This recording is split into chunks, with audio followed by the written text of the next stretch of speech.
Sorry about that. I had an emergency text come in. I did actually have to stop the video. What I'm going to do now is I'm going to show you the skin left over from the acrylic skin, or how I make acrylic skins from the silicone baking mat that we used last week on a sink strainer pour. I just showed you the sink strainer pour in that, 30-second video or so that you saw the other one, and I wanted to pause it, but I have to stop it. So, these are skins, okay? This is what I make skins out of. This is the leftover from the silicone baking mat, and I actually haven't peeled this piece off yet. I rolled it up and just stuffed it in the bag because parts of it are still wet. This actually has to dry still. So I'm going to peel this off right now just to save it. And it feels like it's wet underneath. Maybe not. Maybe it's just cold. Okay, this one actually was dry. Good. This is all glow-in-the-dark paint. It's a little bit tacky underneath. It's still kind of wet. I can feel it, especially in the panhandle part over here. This one I'll be making jewelry out of in about 3 minutes. Well, 2 minutes for you, half a second for you. I'll be pausing it. About 10 minutes for me after setup. But that's all glow-in-the-dark paint too, by the way. I didn't use anything else except glow-in-the-darks for last week's sink strainer pour. This is the sink strainer pour from last week underneath the black light glow. It's pretty vivid. Green, yellow, and orange were used. That is under pure black light.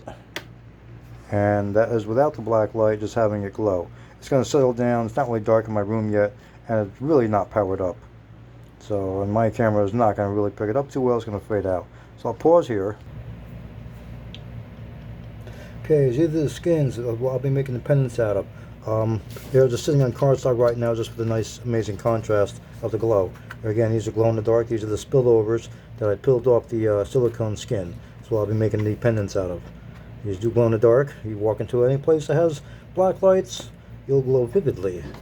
Okay, powered up with regular daylight, they'll glow. These are all in the glow in the dark skins. Again, I'll be making jewelry in a bit. I'm just going to pause. Just wanted to show you. So these are the skins. I'll pause again. I'll do jewelry in daytime. Alright, here is a sneak preview of how to make jewelry. How I make the pendants. I got the kit making supplies today in the mail, or through Amazon, I think it was, or whatever. Doesn't matter. But next week for the demo, I was going to show it live, but since this is going to go out on Facebook and YouTube and stuff, you guys get the sneak peek because some people don't use Facebook and all that, and when they see me through the Zoom demos, and they'll have to wait till next weekend. So, I will be using a knife soon, just to let you know. There isn't exactly a knife used in this process. I'll be using it in about 15 seconds. I will warn you before I pick it up. If you don't want to watch someone using a knife, turn away, go walk away, do something, have a cup of coffee. Okay? I don't remember what they're called because I don't have the text in front of me. Capachos or something like that. Capacos or something like that. Anyhow. And then bezels. So, whatever it is. I don't know what it's called. But the jewelry making supply is a glass front. Now, normally I work Lowe's, but here's the thing. I'm owned by a cat, and if I open up the door now, he's going to come in wanting a knucklehead rub, and I have to do that for 20 minutes. I don't want to do that. So my door is closed and Lowe's is downstairs. So I'm just doing this really quick, just to show you how it's done. I might have fingerprints on it, that's the only problem. So, but back of it, pendant, and the glass bezel. It is glass. And I'll be cutting just about now, okay? What I do is I put this somewhere on the acrylic skin, this leftover piece of paint that I want the design to be. And I can put it anywhere, really. Again, this is glow in the dark. I showed you that earlier. So let's try to get, I don't know, like a bunch of the colors, but I still want some black in there. And that looks about right, okay? Now you can see where that is.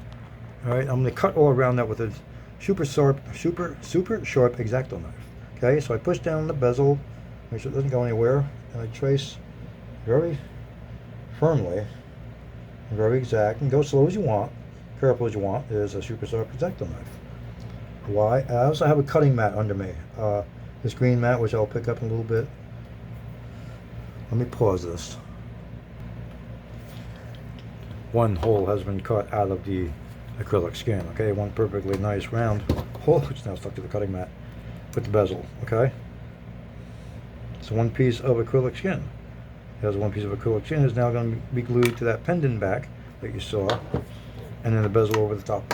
I use this stuff is what, E6000, which is a clear, transparent, industrial strength bonding glue.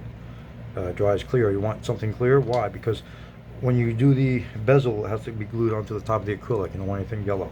So, a drop. I put a drop, but a decent sized drop. So, let me get a drop in there. I'll kind of show you. Right, like a decent little droppy, little Hershey drop thing, right? You can see how big my fingers are and how big that drop is, right? Put the acrylic skin. Again, if it's going to be up on top, you can position it now to which way you want it to go. To me, it looks like a planet. Okay, so let's see. So depending up there, I kind of want it sitting down like that way. Okay, either a ship or planet or something like that. So that's where I want it to sit. Push into place. So since you have the glue out, put one more drop dead center in that. Try not to get any of that dried stuff that you get around the edges of the caps or anything like that stuck in there. You want nice crystal clear glue. And you want it dead center. And you put that bezel in and spin it. You want to spin it to spread that glue around a bit. And kind of seat that a little. Again, you don't want to spin your design. So be careful with that too as you spin. See my whole design spinning? So you can wait for the back design to dry before you put the bezel on too. One pendant. Okay? This will glow in the dark. We'll get into that in a little bit. You saw the entire skin glow in the dark. Let's see if I can show you right now. Okay, hold on, let me pause.